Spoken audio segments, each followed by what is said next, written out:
ఓం శ్రీ గురుభ్యో నమ. శ్రీచక్ర నవ ఆవరణ గుప్త గాయత్రి మహామంత్రం. శ్రీచక్ర నవావరణ అంటే మీరేదో ఊహించుకోవాల్సిన అవసరం లేదు. ప్రత్యేకంగా సామాన్యంగానే భావించవచ్చు. ఎట్లా అంటే శ్రీచక్ర అంటే నువ్వే, నవ ఆవరణ శరీరంలో బెజ్జాలకి నువ్వు పూజ చేసుకోవడం, అందులో దేవతలకు. ఇది అర్థాలు ఇంటర్నల్గా, ఫిజికల్గా. ఓం హ్రీం ఓం కయ్యైల ఐం హ్రీం ఐం శరీర ఆకర్షణీయై విద్మహే ఐం క్లీం సౌః హసక హల క్లీం హ్రీం క్లీం శరీరాత్మిక ఐ ధీమహి ఐం ఈం ఔః సకల శ్రీం హ్రీం శ్రీం తన్నో కళా ప్రచోదయ. అర్థమైందండి?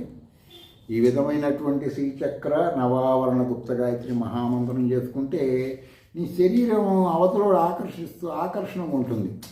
కొంతమంది శరీరం దగ్గరికి వెళ్తే ఎప్పుడు చెమటవాసన వస్తూ ఉంటుంది. అర్థమైంది? చెమటవాసన రావడానికి ఇప్పుడు తీసుకుంటున్న ఆహారం కానీ, వాడి జీన్స్ కానీ, ఇవన్నీ ఈ మంత్ర సాధన వల్ల వాడికి ఇవన్నీ అర్థం అవుతాయి. వాడు దానివల్ల ఏం చేస్తాడంటే శరీరం ఆ విధంగా బ్యాడ్ స్మెల్ రాకుండా ఉండటానికి, శరీరానికి సంబంధించిన జ్ఞానం, మనం ఇంద్రియాలు మన శరీరంలో ఎలా వాడుతున్నాం, ఎలా వాడకూడదు, ఇలాంటివన్నీ తెలుస్తుంటాయి ఈ మంత్ర సాధన వల్ల. తర్వాత యోని ముద్ర గురించి చెప్పడం జరుగుతుంది కదా రోజు. ఈరోజు వచ్చేసి దేవత ఎలా ఉంటుందో తెలియాలి కదా ఫస్ట్. ఇప్పుడు పాత వాళ్ళు కొత్తగా ఎవరో ఒకరు చూస్తుంటారు కదా, వాళ్ళు కూడా తెలుసుకోవాలని ధ్యాన శ్లోకం రోజు చెప్పడం జరుగుతుంది.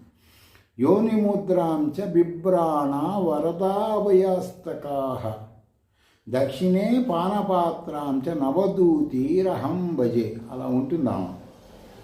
మీరు మీ గురువుల దగ్గరికి కానీ వేదాలు చదివిన వాళ్ళకి వెళ్ళి ఈ శ్లోకం చూపిస్తే వాడు చెబుతాడు మీకు వివరంగా. అర్థమైందండి? మీరు తెలుసుకోవాలి. ఇవన్నీ తెలుసుకోకుండా ఓవర్ గుళ్ళు గోపురాలు తిరిగితే ఉపయోగం ఏమి ఉండదు. వాళ్ళు మిమ్మల్ని, మీరు ఎక్కడికి వెళ్ళినా కూడా ఇప్పుడు మిమ్మల్ని వాళ్ళు మీ ఇద్దరు డబ్బులు వ్యాపారాలు చేస్తే జరగవు. మీరు మంత్రం తెలుసుకోవాలి, టెక్నాలజీ ప్రకారం శృతుల్లోకి వెళ్ళాలి, తెలుసుకోవాల్సిందే. తెలుసుకోకుండా ఎవడి పొట్టకూటి కోసం వాళ్ళు పెట్టుకున్నవన్నిటికి వెళ్ళి మీరు మాకేంటంటే ఆ దేవుడు అని తిడతాం అది చేయకూడదు. అర్థం? ఏ మతంలో అయినా అంతే, ఎవడి వ్యాపారం వాడిది. మీరు శృతుల్లోకి వెళ్ళండి, జ్ఞానం తెలుసుకోండి, తిరగటం మానేయండి. సరే, మంత్రం ఏం చెప్తుందండి అంటే ఓం ఐం హ్రీం శ్రీం అం సౌః హ్రీం శ్రీం సౌః మహాయోని సిద్ధనాదాంబ మమ అభయం కురుకురు హుంఫట్ స్వాహ. రోజుకొకటి చెప్తున్నాం. మీరు నిన్న చెప్పిన మంత్రం, మొన్న చెప్పిన మంత్రం, ఈరోజు మీరు అన్నీ అబ్జర్వేషన్ చేసుకుంటే కానీ మీకు చిన్న చిన్న మార్పులు ఉంటాయి.